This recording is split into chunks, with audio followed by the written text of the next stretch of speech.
Hello, my name is Morgan Wilbanks, and for my diversity project, I chose to focus on teaching students with ADHD.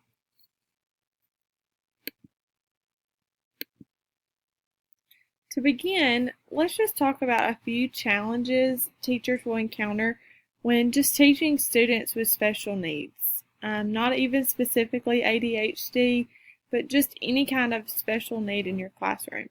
So many teachers will encounter students in their career who need special needs in their classroom. They need special accommodations or modifications. And meeting those challenges may be some of the teachers' biggest challenge. I know for me personally, being able to accommodate and modify assignments for students who need certain modifications, it is very challenging if you don't have proper training or really even just the proper background knowledge. So let's talk about what is ADHD. That is the disorder that I'm going to be focusing on specifically.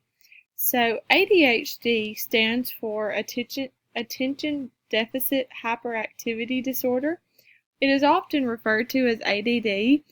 I know personally when I first started teaching, I used to think that ADHD and ADD were two different things, but originally this disorder was called ADD, and several years ago it has changed into ADHD. So those terms are really just interchangeable.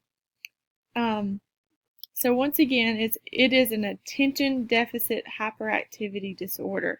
It affects about 10% of children in schools, and boys are 3 times as likely to be diagnosed with ADHD. So there are 3 different symptoms of ADHD. There's inattentiveness, hyperactivity, impulsive type, or there is a combination of the two.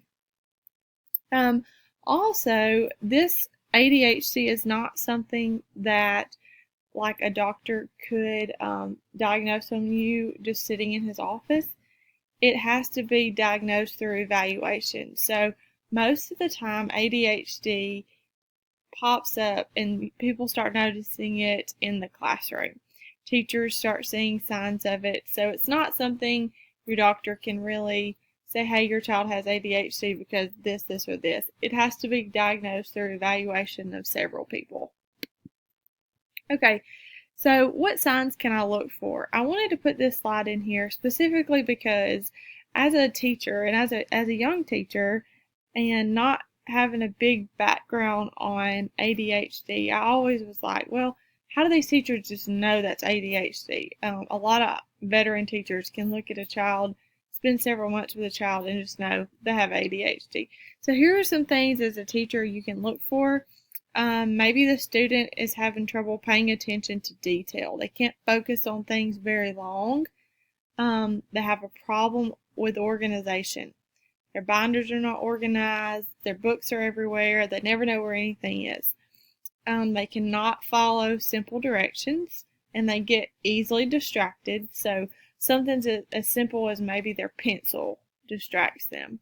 They're very fidgety. They move around a lot. They squirm around.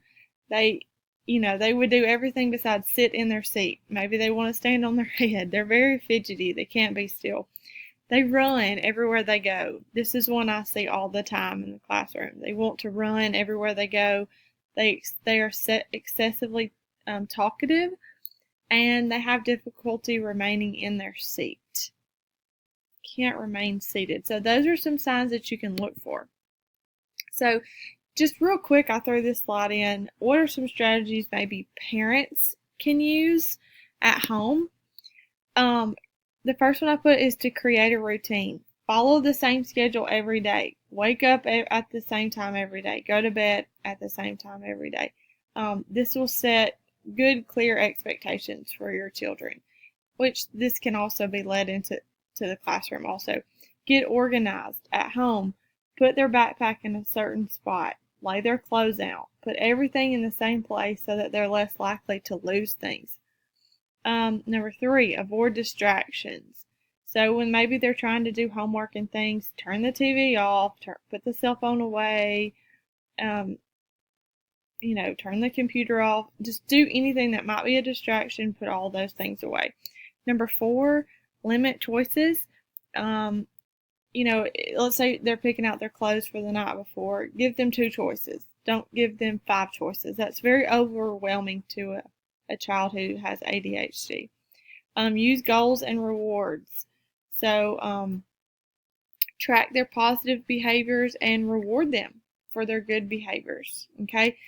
In the research I did, it suggests that we should do baby steps rather than try to do overnight success. So this would be good baby steps. And then discover a talent. Find something that they're good at, something that they feel successful with, and tell them, that boost their self-esteem. Tell them that they're good. Okay? Those can all be carried into the classroom, but those are just a few things parents can do to assist even teachers. So next, let's look at ADHD in the classroom.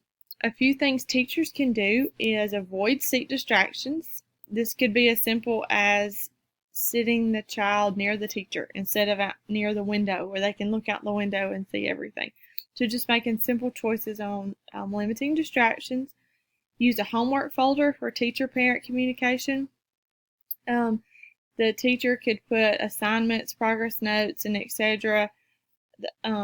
All in one folder that would travel home to the parent. So it's direct communication between the parent and the teacher. Break down assignments. The teacher needs to keep instructions clear and brief and break down large tasks into smaller, more manageable pieces. A lot of students with ADHD can get very overwhelmed quickly.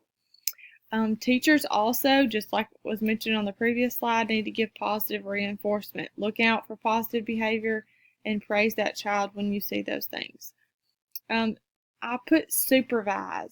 When I say supervise, I mean just make sure they're coming to school with the proper materials, the right books. Make sure if they get paired up with a buddy, they're with the people who will help them. Just supervise what they're doing. Be sensitive to their self-esteem issues. Parents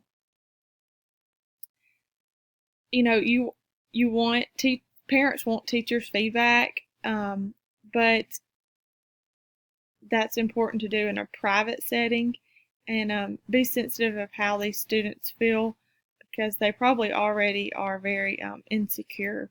And then the final step I put on there was to involve the school counselor. The school counselor has probably a lot more knowledge than a general ed teacher about these type things, and they can be a great asset to any student in your classroom struggling with this.